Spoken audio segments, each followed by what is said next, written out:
Harry Potter and the Sorcerer's Stone, Chapter 4, The Keeper of Keys. Boom! They knocked again. Dudley jerked awake. "Where's the cannon?" he said stupidly. There was a crash behind them, and Uncle Vernon came skidding into the room. He was holding a rifle in his hands. Now they knew what had been in the long, thin package he had brought with them. "Who's there?" he shouted. "I warn you, I'm armed." There was a pause. Then, smash! The door was hit with such force that it swung clean off its hinges, and with a deafening crash, landed flat on the floor. A giant of a man was standing in the doorway. His face was almost completely hidden by a long, shaggy mane of hair and a wild, tangled beard, but you could make out his eyes glinting like black beetles under all the hair. The giant squeezed his way into the hut, stooping so that his head just brushed the ceiling. He bent down, picked up the door, and fitted it easily back into its frame. The noise of the storm outside dropped a little.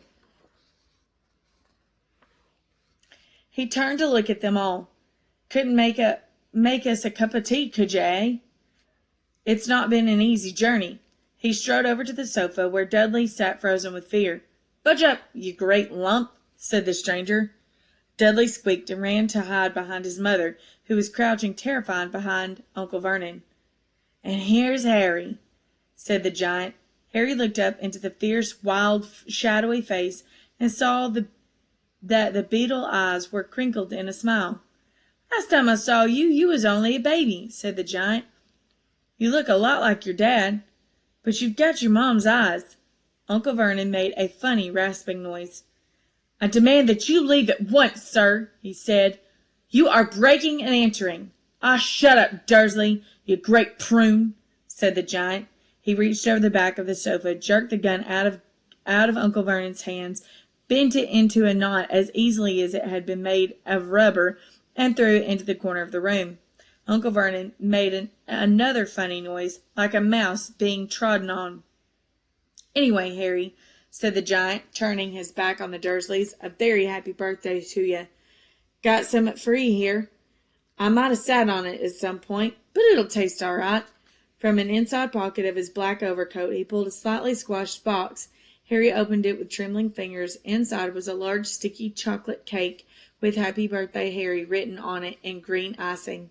Harry looked up at the giant. He meant to say thank you, but the words got lost on the way to his mouth, and what he said instead was, "Who are you?" The giant chuckled. "True, I haven't introduced myself. Rufus Hagrid, keeper of keys and grounds at Hogwarts." And he held out an enormous hand and shook Harry's whole arm. "What about that tea, then, eh?" he said, rubbing his hands together. "I'd not say no to some stronger if you got it, mind." His eyes fell on the empty grate with the shriveling crisp packets on it, and he snorted. He bent down over the fireplace. They couldn't see what he was holding, but when he drew back a second later, there was a roaring fire there. It filled the whole damp hut with flickering light, and Harry felt the warmth wash over him as though he'd sunken into a hot bath. The giant sat back down on the sofa, which sagged under his weight, and began taking all sorts of things out of the pockets of his coat: a copper kettle, a squashy package of sausages, a poker, a teapot, several chipped mugs, and a bottle of some amber liquid which he took a swig from before starting to make tea. Soon the hut was filled with the sound of this and smelling of sizzling sausage. Nobody said a thing while the giant was working, but as he slid the first 6 fat, juicy, slightly burnt sausages from the poker, Dudley fidgeted a little. Uncle Vernon said sharply, "Don't touch anything he gives you, Dudley." The giant chuckled darkly. "Your great puddin' of a son don't need fattening any more, Dursley. Don't worry." He passed the sausages to Harry, who was so hungry he had never tasted anything so wonderful, but he still couldn't take his eyes off the giant. Finally, as nobody seemed about to explain anything, he said, "I'm sorry, but I still don't really know who you are." The giant took a gulp of tea and wiped his mouth with the back of his hand. "Call me Hagrid," he said. "Everyone does. And like I told you, I'm keeper of keys at Hogwarts. You'll know all about Hogwarts, of course." No," said Harry. Hagrid looked shocked. "Sorry," Harry said quickly. "Sorry? barked Hagrid, turning to stare at the Dursleys, who shrank back into the shadows. It's them as should be sorry. I knew you weren't getting your letters, but I never thought you wouldn't even know about Hogwarts. For crying out loud! Did you never wonder where your parents learned it all? All what? Asked Harry. All what? Hagrid thundered. Now wait just 1 second. He had leapt to his feet. In his anger, he seemed to fill the whole hut. The Dursleys were cowering against the wall. You mean to tell me, he growled at the Dursleys, that this boy knows nothing about anything? Harry thought this was going a bit far. He had been to school, after all, and his marks weren't bad. I know some things, he said. I can, do maths and stuff. But Hagrid simply waved his hand and said, About our world, I mean. Your world, my world, your parents' world. What world? Hagrid looked as if he was about to explode. Dursleys! He boomed. Uncle Vernon, who had gone very pale, whispered something that sounded like Mimble-wimble. Hagrid stared wildly at Harry. But you must know about your mom and dad, he said. I mean, they're famous. You're famous. What? My mom and dad weren't famous, were they? You don't know? You don't know? Hagrid ran his fingers through his hair, fixing Harry with a bewildered stare. You don't know what you are? He said finally. Uncle Vernon suddenly found his voice. Stop, he commanded. Stop right there, sir. I forbid you to tell the boy anything. A braver man than Vernon Dursley would have quailed under the furious look Hagrid now gave him. When Hagrid spoke, his every syllable trembled with rage. You never told him what was in the letter Dumbledore left for him? I was there. I saw Dumbledore leave it, Dursley. And you kept it from him all these years? Kept what from me? Said Harry eagerly. Stop! I forbid you! Yelled Uncle Vernon in panic. Aunt Petunia gave a gasp of horror. I'll go boil your heads, both of you, said Hagrid. Harry, you're a wizard. There was silence inside the hut. Only the sea and the whistling wind could be heard. I'm a what? Gasped Harry. A wizard, of course, said Hagrid, sitting down on the sofa, which groaned and sank even lower. And a thumping good un, I'd say, once you've been trained up a bit. With a mom and dad like yours, what else would you be? And I reckon it's about time you read your letter. Harry stretched out his hand at last to take the yellowish envelope addressed in emerald green to Mr. H. Potter, the floor hut on the rock, the sea. He pulled out the letter and read, Hogwarts School of Witchcraft and Wizardry, Headmaster Albus Dumbledore, Order of Merlin, First Class, Grand Sorcerer, Chief Warlock, Supreme Mugwump, International Confederation of Wizards. Dear Mr. Potter, we are pleased to inform you that you have a place at Hogwarts School of Witchcraft and Wizardry. Please find enclosed a list of all necessary books and equipment. Term begins on 1st September. We await your owl and no later than 31st July. Yours sincerely, Minerva McGonagall, Deputy Headmaster. Mistress. Questions exploded inside Harry's head like fireworks, and he couldn't decide which to ask first. After a few minutes, he stammered, What does it mean? They await my owl. Galloping Gorgons! That reminds me, said Hagrid, clapping a hand to his forehead with enough force to knock over a cart horse, and from yet another pocket inside his overcoat he pulled an owl, a real, live, rather ruffled-looking owl, a long quill, and a roll of parchment. With his tongue between his teeth, he scribbled a note which Harry could read upside down. Dear Mr. Dumbledore, given Harry his letter, taking him to buy his things tomorrow. Weather's horrible. Hope you're well. Hagrid. Hagrid rolled up the note, gave it to the owl, which clamped it in its beak, went to the door, and threw the owl out into the storm. Then he came back and sat down as though this was normal as talking on the telephone. Harry realized his mouth was open and closed it quickly. Where was I? Said Hagrid. But at that moment Uncle Vernon, still ashen-faced but looking very angry, moved into the firelight. He's not going, he said. Hagrid grunted. I'd like to see a great muggle like you stopping, he said. A what? said Harry, interested. A muggle, said Hagrid. It's what we call non-magic folk, like them. And it's your bad luck you grew up in a family of the biggest muggles I've ever laid eyes on. We swore when we took him in we'd put a stop to that rubbish, said Uncle Vernon. Swore we'd stamp it out of him. Wizard indeed. You knew? Said Harry. You knew I'm a wizard? Knew? Shrieked Aunt Petunia suddenly. Knew! Of course we knew! How could you not be, my dratted sister being what she was? Oh, she got a letter just like that and disappeared off to that school and came home every holiday with her pockets full of frog spawn, turning teacups into rats. I was the only one who saw her for what she was, a freak. But for my mother and father, oh no, it was Lily this and Lily that. They were proud of having a witch in the family. She stopped to draw a deep breath and then went ranting on. It seemed she had been wanting to say all this for years. Then she met that Potter at school, and they left and got married, and had you, and of course I knew you'd be just the same, just as strange, just as abnormal, and then, if you please, she went on and got herself blown up, and we got landed with you. Harry had gone very white.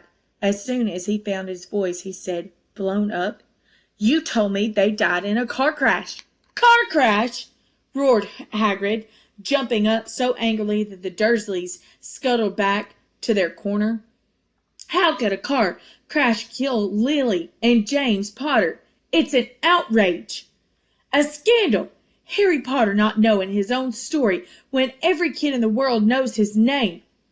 But why? What happened? Harry asked urgently. The anger faded from Hagrid's face. He looked suddenly anxious. I never expected this, he said in a low, worried voice. I had no idea when Dumbledore told me there might be trouble getting hold of you, how much you didn't know. Oh, Harry, I don't know if I'm the right person to tell you, but someone's gotta. You can't go on off to Hogwarts not knowing.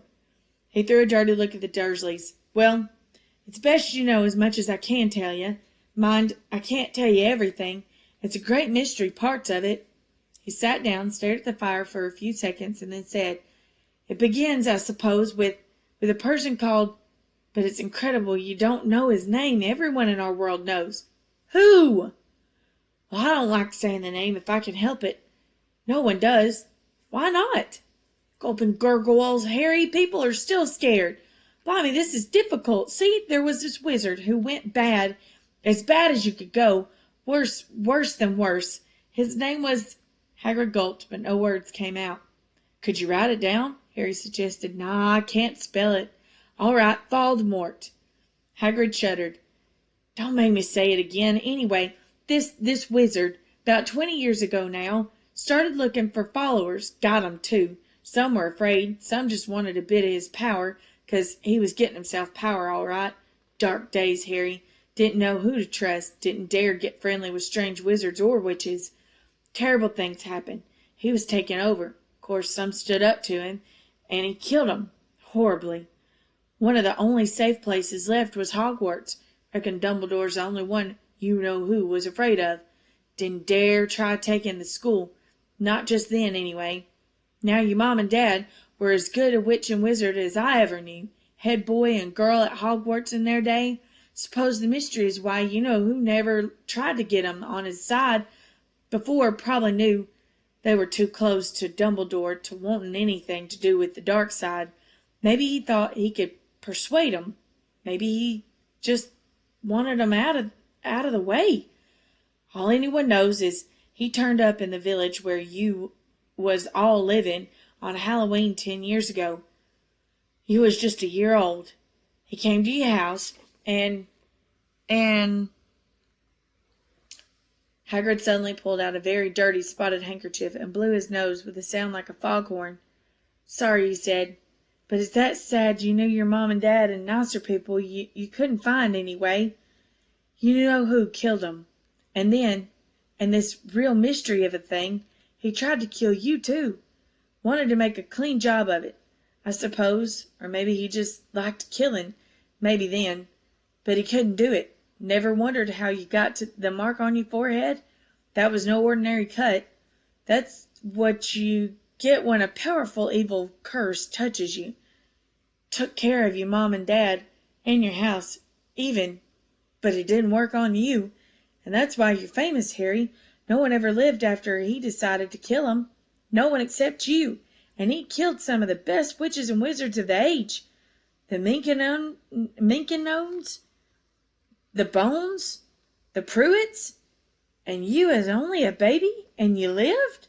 Something very painful was going on in Harry's mind. As Hagrid's story came to a close, he saw again the blinding flash of green light, more clearly than he'd ever remembered it before. And he remembered something else. For the first time in his life, a high, cold, cruel laugh. Hagrid was watching him sadly. "Took you from the ruined house myself, on Dumbledore's orders. Brought you to this lot. Load of old tosh," said Uncle Vernon. Harry jumped. He had almost forgotten that the Dursleys were there. Uncle Vernon certainly seemed to have got back his courage. He was glaring at Hagrid, and his fists were clenched. "Now you listen here, boy," he snarled. "I accept there's something strange about you. Probably nothing a good beating wouldn't have cured. As for all that about your parents, well, they were weirdos, no denying it, and the world's better off without them, in my opinion. As for all they got, getting mixed up with these wizarding types, just what I expected. Always knew they'd come to a sticky end." But at that moment Hagrid leapt from the sofa and drew a battered pink umbrella from inside his coat, pointed this at Uncle Vernon like a sword. He said, "I'm warning you, Dursley, I'm warning you. One more word." In danger of being speared on the end of the umbrella by a bearded giant, Uncle Vernon's courage failed again. He flattened himself against the wall and fell silent. "That's better," said Hagrid, breathing heavily and sitting back down on the sofa, which this time sagged right down to the floor. Harry, meanwhile, still had questions to ask, hundreds of them. But what happened to you know who? Good question, Harry. Disappeared. Vanished. Same night he tried to kill you. Makes you even more famous. That's the biggest mystery, see? He was getting more and more powerful. Why'd he go? Some say he died. Codswallop, in my opinion. Don't know if he had enough human left in him to die. Some say he's still out there biding his time, but I don't believe it. People who was on his side came back to ours. Some of 'em came out of kind of trances. Don't reckon they could have done if he was coming back. Most of us reckon he's still out there somewhere, but lost in his powers, too weak to carry on. 'Cause something about you finished him, Harry. There was something going on that night he hadn't counted on. I don't know what it was. No one does. But something about you stumped him all right." Hagrid looked at Harry with warmth and respect blazing in his eyes, but Harry, instead of feeling pleased and proud, felt quite sure there had been a horrible mistake. A wizard? Him? How could he possibly be? He'd spent his life being clouded by Dudley and bullied by Aunt Petunia and Uncle Vernon. If he was really a wizard, why hadn't he been turned into warty toads every time they'd try to lock him in his cupboard? If he'd once defeated the greatest sorcerer in the world, how come Dudley had always been able to kick him around like a football? "Hagrid," he said quietly, "I think you must have made a mistake. I don't think I can be a wizard." To his surprise, Hagrid chuckled. "Not a wizard, eh? Never made things happen when you was scared or angry?" Harry looked into the fire. Now he came to think about it. Every odd thing that had ever happened, or had ever made his aunt and uncle furious with him, had happened when he, Harry, had been upset or angry. Chased by Dudley's gang, he had somehow found himself out of their reach, dreading going to school with that ridiculous haircut. He'd managed to make it grow back, and the very last time Dudley had hit him, hadn't he got his revenge without even realizing he was doing it? Hadn't he set a boa constrictor on him? Harry looked back at Hagrid, smiling, and saw that Hagrid was positively beaming at him. "See," said Hagrid. "Harry Potter not a wizard. You wait, you'll be right famous at Hogwarts." Uncle Vernon wasn't going to give in without a fight. "Haven't I told you he's not going?" he hissed. "He's going to Stonewall High, and he'll be grateful for it. I've read those letters, and he needs all sorts of rubbish, spell books and wands, and if he wants to go, a great muggle like you won't stop him," growled Hagrid. "Stop, Lily. And James Potter's son going to Hogwarts. You're mad. His name's been down ever since he was born. He's off to the finest school of witchcraft and wizardry in the world. 7 years there, and he won't know himself. He'll be with youngsters of his own sort, for a change, and he'll be under the greatest headmaster Hogwarts has ever had. Albus Dumbledore. I'm not paying for some crackpot old fool to teach him magic tricks, yelled Uncle Vernon. But he had finally gone too far. Hagrid seized the umbrella and whirled it over his head. Never, he thundered, insult Albus Dumbledore in front of me. He brought the umbrella swishing down through the air to the point at Dudley. There was a flash of violet light, a sound like a firecracker, a sharp squeal, and next second Dudley was dancing on the spot, with his hands clasped over his fat bottom, howling in pain. When he turned his back on them, Harry saw a curly pig's tail poking through a hole in his trousers. Uncle Vernon roared, pulling Aunt Petunia and Dudley into the other room. He cast one last terrified look at Hagrid and slammed the door behind them. Hagrid looked down at his umbrella and stroked his beard. "Shouldn't have lost my temper," he said ruefully, "but it didn't work anyway. Meant to turn him into a pig, but I suppose he was so much like a pig anyway, there wasn't much left to do." He cast a sideways look at Harry under his bushy eyebrows. "Be grateful you didn't mention that to anyone at Hogwarts," he said. "I'm not supposed to do magic, strictly speaking. I was allowed to do a bit. Fellow, getting letters into you and stuff. One of the reasons I was so keen to take the job." "Aren't you supposed to do magic?" asked Harry. "Oh, well, I was at Hogwarts myself, but I got expelled. To tell you the truth, in my 3rd year, they snapped me wand in half and everything, but Dumbledore let me stay on the grant as gamekeeper. Great man, Dumbledore." "Why were you expelled?" "It's getting late. We've got lots to do tomorrow," said Hagrid loudly. "Got to get up to town. Get all your books and that." He took off his thick black coat and threw it to Harry. "You can keep under that," he said. "Don't mind if it wiggles a bit. I think I still got a couple of dormice in one of the pockets."